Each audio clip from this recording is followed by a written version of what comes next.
नमस्कार। हाजिर हैं हम बीएसएससी इंटर लेवल के प्रश्नों को लेकर, जिसमें हम जानेंगे 25 महत्वपूर्ण प्रश्नों का हल। तो चलिए शुरू करते हैं। पहला क्वेश्चन है, जिन कणों पर चिरसम्मत भौतिकी के नियम लागू होते हैं उनका आकार क्या है? देखिए, चिरसम्मत भौतिकी में कणों का जो आकार जो होता है वो क्या होता है, 10⁻⁷ मीटर से अधिक होता है। ठीक है, तो ये आपका आंसर हो जाएगा 2। ठीक है, और कणों का वेग जो हो जाता है प्रकाश से वेग से कम होता है। चलिए अगला क्वेश्चन लेते हैं हम लोग। सड़क पर चल रहे कार के पहिए के बारे में कौन सा विकल्प सही है? चलिए, इसमें आप देख रहे हो तो सबसे बड़ा कौन हो जाएगा? इसमें सबसे बड़ा हो जाएगा अस्थायिक। ठीक है, या तो ये या तो ये। तो अब इसके बाद क्या हो जाएगा? काइनेटिक यानी गतिज ऊर्जा। यहाँ पर हम घर्षण की बात करें तो अस्थायिक घर्षण हो जाएगा, उसके बाद गतिज घर्षण, और उसके बाद ये आपका हो जाएगा लोटनी। ठीक है, तो आंसर नंबर आपका ये हो जाएगा 2। चलिए अगला क्वेश्चन देखते हैं। ध्वनि की गति v और माध्यम का घनत्व ρ के मध्य क्या रिश्ता है? तो ध्यान रखिएगा, ठोस और तरल पदार्थ के लिए ध्वनि की गति और घनत्व के बीच जो संबंध होता है वो होता है v² समानुपाती 1/ρ। यही कहेंगे v² अनुक्रमणपाती ρ। ठीक है, आपका आंसर नंबर क्या हो जाएगा? 1। चलिए अगला देखते हैं। बैंगनी प्रकाश का तरंग दैर्घ्य का प्रास बताना है। ठीक है, तो बैंगनी प्रकाश का तरंग दैर्घ्य कितना होता है पहले ये जानना जरूरी है। ठीक है, तो आपका हो जाता है 400 नैनोमीटर। ठीक है, तो ये किसके बीच आ जाएगा? तो आएगा 380 से 450 के बीच। एक रोगी के शरीर के अंदर देखने के लिए क्या उपयोगी है? तो वो है आपका उत्तल लेंस। उत्तरी गोलार्ध में सबसे लंबी रात्रि कब होती है? उत्तरी गोलार्ध में सबसे लंबी रात्रि जो होती है वो 22 दिसंबर को। ठीक है, 22 दिसंबर को होती है। और इसे जो है शीतकालीन संक्रांति भी कहा जाता है। ठीक है, इसे क्या कहा जाता है? शीतकालीन संक्रांति। चलिए अगला क्वेश्चन देखते हैं। ग्राज शहर कहाँ पर है? तो ग्राज शहर कहाँ है? ऑस्ट्रिया में। ठीक है, ध्यान रहे कि ग्राज शहर जो है ये ऑस्ट्रिया के अस्टायरिया राज्य की राजधानी है। ठीक है, यहाँ पर एक राज्य है अस्टायरिया, उसी की राजधानी है ये। चलिए अगला क्वेश्चन। ये राशि दिया गया है और इसका आयाम बताना है। तो आप जानते हो किसका सूत्र ये होता है? ये एस का, यानी आपका विस्थापन का। और विस्थापन किसको बताता है? दूरी को। ठीक है, तो उसका क्या हो जाएगा? लंबाई यानी एल। तो आपका आंसर हो जाएगा 2। जब प्रकाश दूसरे माध्यम के अंदर जाता है तो क्या होता है? तो आपका हो जाएगा उसकी आवृत्ति में परिवर्तन नहीं आता है।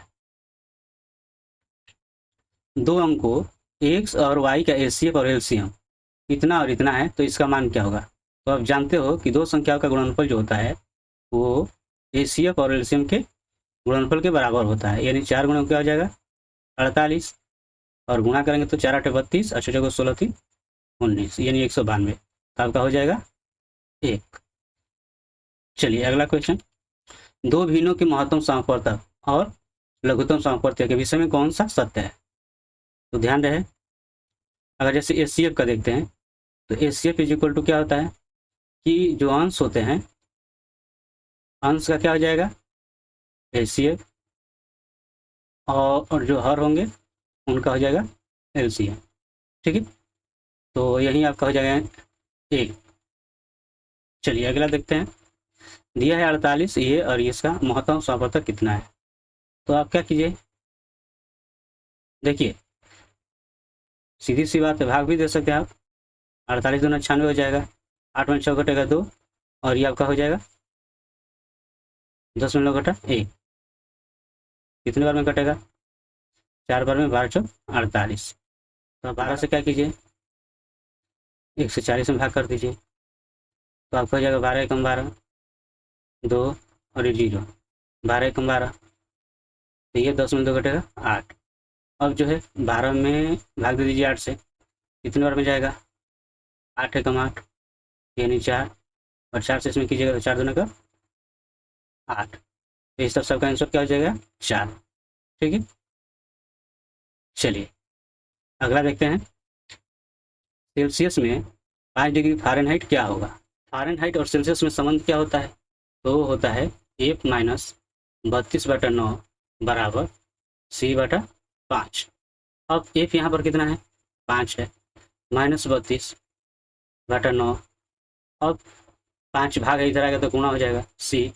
अब देखिए इसमें से ये घटेगा तो कितना हो जाएगा, 12 में 5 घटेगा 7, यानी कि हो जाएगा -27, और 27 में 9 से भाग दीजिए तो कितना हो जाएगा, वो हो जाएगा आपका 3, और फिर 5 में आपको गुणा कर लेना है, तो 5 में गुणा कीजिएगा तो कितना हो जाएगा -15। ठीक है, तो आपका आंसर हो जाएगा 4। दो बिंदुओं के आवेश के मध्य बल और ये दूरी के बीच क्या रिश्ता है, तो होता है F होता है उनके बीच की दूरी के वर्ग के व्युत्क्रमानुपाती। ठीक है, यानी चौथा नंबर। एक लौह चुंबकीय पदार्थ की चुंबकीय सुग्राह्यता के बारे में क्या सत्य है, तो ये जो है कोई भी चुंबकीय पदार्थ का जो है चुंबकीय सुग्राह्यता क्या होता है, अधिक होता है, तो आपका आंसर हो जाएगा 2। अब देखिए यहाँ पर इसका सरल रूप क्या होगा, तो आप जानते हो, ध्यान रखिए, ये इसको आप इस रूप में भी लिख सकते हो। ठीक है, ये क्या होता है, 3 चौका 12, अब 4 का निकाल दीजिएगा तो 2, और कोने में क्या हो जाएगा 3, तो आपका आंसर हो जाएगा 1। एक अंक जिसके 7 गुना से 15 अगर घटाते हैं तो उसके अंक के दुगने से 10 अधिक प्राप्त होता है, तो यह अंक क्या है। तो एक अंक है जैसे और उसके 7 गुना, तो मान लीजिए ये 7 गुना हो गया, ये अंक हो गया x। ठीक है, तो 7 गुना इतना घटाते हैं 15, तो प्राप्त होता है इसके दुगने से 10 अधिक। अब ध्यान दीजिए, इसको ये इधर ला दीजिए और ये वाला इधर लेकर जाइए, तो 7 में 2 घटा कितना हो गया 5, ये हो गया 25, तो 5 से 5 5 25, तो x का मान कितना हो गया 5, आपका आंसर हो गया 1।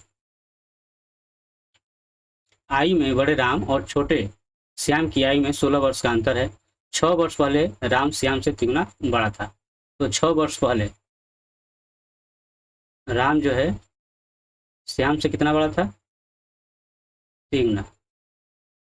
ठीक है, तो 3 गुना बड़ा था 6 वर्ष पहले। अब दिया है कि इनका अंतर कितना है 16, तो ध्यान रखिए इनका अंतर जो है दिया है 16। अब देखिए आर का मान कितना है 3s, तो 3s में से ये 2s घटा दीजिएगा, कितना हो जाएगा 2s, यानी 2 8 16, तो इस तरह श्याम का कितना हो गया 8, तो अगर आर का निकालिएगा तो कितना हो जाएगा 3s, यानी 3 8 24, और चूंकि ये 6 वर्ष पहले है तो वर्तमान का कीजिएगा तो 6 जुड़ जाएगा, तो कितना हो जाएगा 30, तो आपका आंसर हो गया 30, यानी दूसरा। चलिए अगला देखते हैं।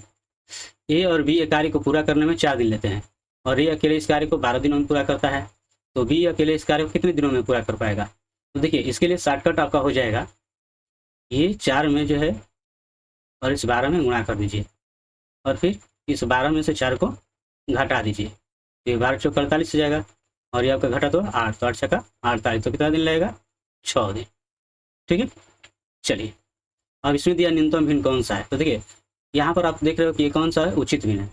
ठीक है, तो इसका अंश पहले देख लीजिए, अंतर कितना हो रहा है, सॉरी अंतर देख लीजिए आपका 1, इस यहाँ पे अंतर कीजिएगा तो 1, यहाँ भी अंतर कीजिएगा तो 1, और यहाँ अंतर कीजिएगा तो 7, यहाँ पर अंतर ज़्यादा हो रहा है, तो सबसे छोटा भी यही है, आपको यही देखना है, तो ज़्यादा कुछ करने की जरूरत नहीं है, तो आपका आंसर क्या हो जाएगा 4। 20 पुस्तकों का क्रय मूल्य जो है एक पुस्तकों के विक्रय मूल्य के बराबर है। ध्यान रखिएगा ये एक दूसरे के बराबर है, तो लाभ कितना है इतना, तो यहाँ पर क्या हो जाएगा, तो यहाँ पर आपका हो जाएगा 20 माइनस x बटा x बराबर 25%। ठीक है, अब ध्यान दीजिएगा ये आपका शॉर्टकट हो गया, यहाँ से ये 25/100 हो जाएगा। अब ये इतना, ठीक है, गुणा करते हैं तो देखिए क्या हो जाएगा, 4 से इसमें कीजिएगा तो 4 दूना का 8, 80, ये 4x, और इसमें गुणा होगा तो क्या हो जाएगा x, अब ये इधर जाकर क्या हो जाएगा, जुड़ेगा 5x, और 5 से कटा दीजिए, कितना हो जाएगा 16, तो x का मान कितना हो गया 16। चलिए अगला देखते हैं। चलिए ये क्वेश्चन देखते हैं। आप देख रहे हो यहाँ से क्या हो जाएगा, 0 0 कट जाएगा, 5 से कटेगा तो 25 बार में कटेगा। कितने बार में कटेगा ये, 25 बार में, तो 25 और ये जोड़ेगा तो हो जाएगा आपका ये, ठीक है। चलिए आगे देखते हैं। दिया गया है किसमें sp संकरित कार्बन है, तो आपका किसमें हो जाएगा, तो आपका हो जाएगा ये, ठीक है। अब क्यों होगा, चलिए जान लेते हैं। आपको ध्यान रहे कि sp संकरण कब होता है, जब कार्बन में 2 या अन्य परमाणुओं के साथ द्वितीय बंध या एकल या त्रिका बंध की सहायता से जुड़ा होता है, तो ठीक है। तो यहाँ पर जो है आपका त्रिका बंध है, इस कारण से जो है संकरित कार्बन कहलाएगा, ठीक। चलिए हाइड्रोजन बम किस पर आधारित है, तो वह है नाभिकीय संलयन पर आधारित है, ठीक है। किसकी ऑक्सीकरण संख्या सदा 1 होती है, तो ये आपको जो दिया गया है फ्लोरीन, क्लोरीन, ब्रोमीन और आयोडीन, तो किसकी होती है सदा, तो हो जाएगा फ्लोरीन की, ठीक है। अगर ये वीडियो आप लोगों के लिए लाभदायक हो तो लाइक, शेयर और सब्सक्राइब करना ना भूलें। मिलते हैं नेक्स्ट वीडियो में, तब तक के लिए धन्यवाद।